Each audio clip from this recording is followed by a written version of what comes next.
She sent him back to the lab with a pen and a pad to try and get the damn label off. Hello and everybody, and welcome back to Arguyles DnD blog, rant, whatever, episodic fail-gasam thing. Okay, so last week, we finished the module Bad Light, and I killed 2 players during it. I killed the Bard, and I killed the Psychic Warrior Warblade guy. And I felt kind of bad about it because I threw a module at them, and the difficulty I ran it at was something they should not have been able to beat. I mean, at least for their level. They're level 2 with the Gestalt, and Gestalt doesn't have a way of saying, okay, treat the players as X, Y, Z, and like the game's broken up into effective character level and challenge rating. And effective character level is like if you're a level 5 human fighter, but you have this, like you become a half clay golem by having your arm chopped off and replacing it with a clay golem arm. That qualifies you as a half clay golem with all the bonuses and all the penalties. And it's like a great template, but this template adds effective character level because you're stronger than a standard level 5 character. And becoming a half clay golem, I believe, adds 4. So effectively you count as a 9th level person, but you're only 5th. It sounds like it's a big deal, but it's kinda not. Like if you stack a bunch of them, then yeah, it becomes a problem because you're really low level. You have very few hit points, but you have these really, really beastly abilities. So it balances. But Gestalt doesn't have an ECL change anywhere. Like we've looked forever and ever, and it just doesn't exist. But it's posted as a option for the game, so huge oversight on Wizards' part. TSR, whoever the hell produces D&D these days. So I picked something that was a little above them to give them a lot more challenge. And oh, buddy, did I challenge them. The average difficult encounter should cause you to expend 50% of your resources. That means you should be half out of hit points, half out of spells, as a group. So, like, if you only have one spellcaster, he's probably out. You're running low on arrows. Your fighter's low on hit points. Your cleric's not doing so hot in spells anymore. You're just really not in any position to take on anything else for the day. That's supposed to be a difficult encounter. Instead, I ran them down to nearly total party kill. If you're watching all of my videos, from here on out, I'm simply going to refer to it as TPK. I do not want to try and repeat myself 900 times. I will make note of it in later videos and try and remember to refresh your memory as to what it means. But if I kill everybody, TPK. So I got really close to that, and my fix for that was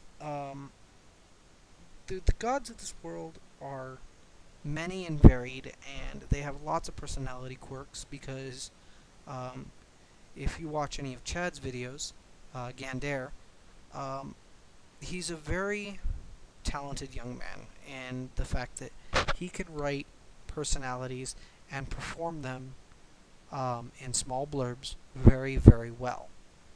And the personality of the Goddess of the Ocean is kind of like an ADD 5-year-old on sugar.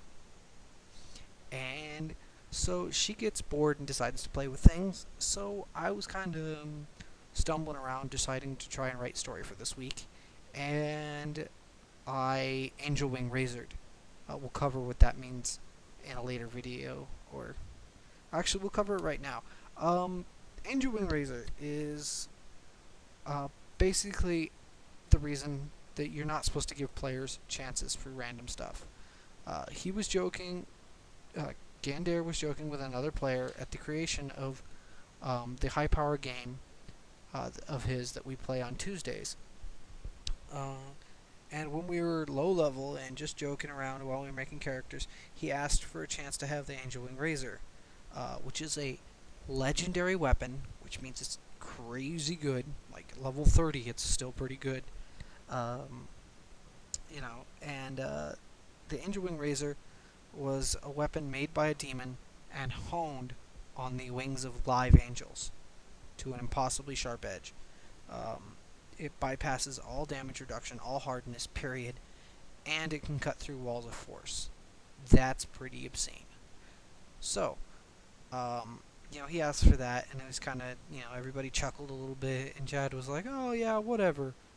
Give it to you on 100, and dropped 100 on the table. From henceforth, referred to as Angel Wing Razor. Because this is you just never say okay to things that are that astronomical, because the second you do, it will happen. So I was fiddling around writing story, and I was like, I'll give it a 5% chance, and I dropped the 100 on the table, and I'm like, oh, of course. Okay, so the ADD priest, goddess, her priest prayed to her the day before for some random souls he didn't know, and then today he starts praying for the souls of people he did know, and he gets like right into his ritual. He's working on it. He's going through it, and the third time he repeats her name, she yes, and comes walking out of the ocean, and she's like, "But you didn't know those ones over there, but you know these ones. You're sad. Why? Oh, they were your friends. They got broken. I can fix it. Hang on." And she casts a spell, and the sorcerer wizard whatever standing right there, and he's kind of watching it. He tries to identify the spell, but he can't. But he knows it's way over the level of spells that he could ever cast, probably ever. Because it was, spells go from 1 to 9, 0 to 9. There's zeros, which are like basic little things like kind of the cheap magic tricks you see at shows. Lighting a cigarette with your thumb and stuff like that. Being able to turn lights on and off from a distance. Minor levitation of objects.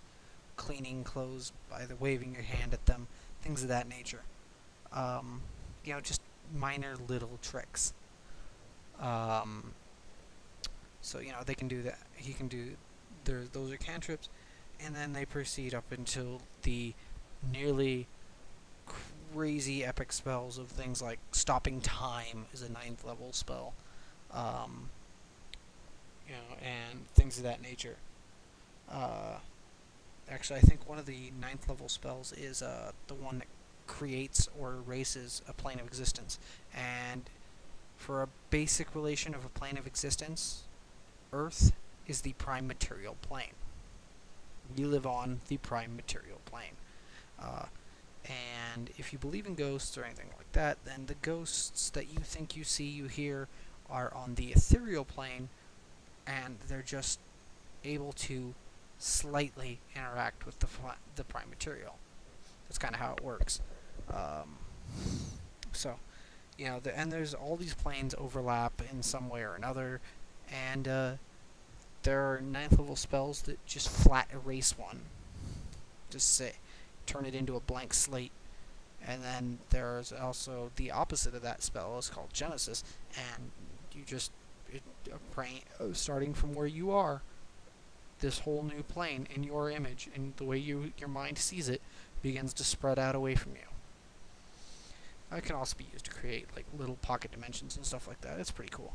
So what did we do this week? Well, Damia showed up out of the ocean, and she rezzed both players, and she turned them blue. And Gander had already prepared a different character to replace his slain character. So what we did was she took the bard away, which I told you in the beginning of the video, because she felt he needed to get back in the lab with a pen and a pad, because his label was just terrible, and he was horrible at barding. But she liked him because he was funny and he could rhyme right and things of that nature. So it amused her, so she was going to take him and fix him to more. And the priest was having a really hard time because he thought that she chose the bard to ascend, not him. No, I took him because his brain is broken. So that was fun to me. Uh, what else did we do? We wrapped up the rogue storyline. She finally, sort of, she finally got her elemental back in the box. Oh God, screensaver coming on. So we got that done. We had a little bit of a confrontation between the fire priest and the cleric in our group because he's a priest of the ocean. And the churches hate each other, but the gods are real buddy buddy. It's kind of funny like that, but I enjoy it. Uh, and it's a spin on how I view the modern world. Is that if there are multiple gods out there, whether it be the Christian, the Muslim, the Hindu, da da da da da da, I really honestly think they're probably sitting up there chuckling at us if they all exist. If there's not just one, they are laughing their ass off at us because we are all dumb as hell. Because every single religion preaches peace. Anyway, back to the game. So, yeah, what else? Amusing events. Damia stole the emblem and to go take it and kind of toy with the fire god and goes, "Oh, I think they need it back," and so because they were praying to get it back, um, so she kind of pushed it off her desk or dropped it or whatever, and it fell from like orbit and it knocked the mage unconscious because I felt like it. Um, it amused me a lot and didn't do any harm to the game, so why not have a little bit of humor moments? That I think is another really important thing if you try and run the game. Make sure you break up the serious with some humor.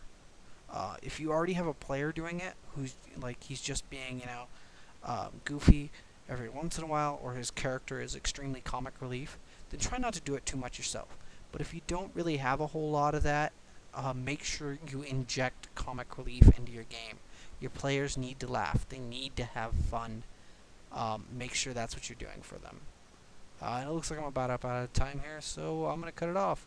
As always, thank you for watching, and we'll see you again next week.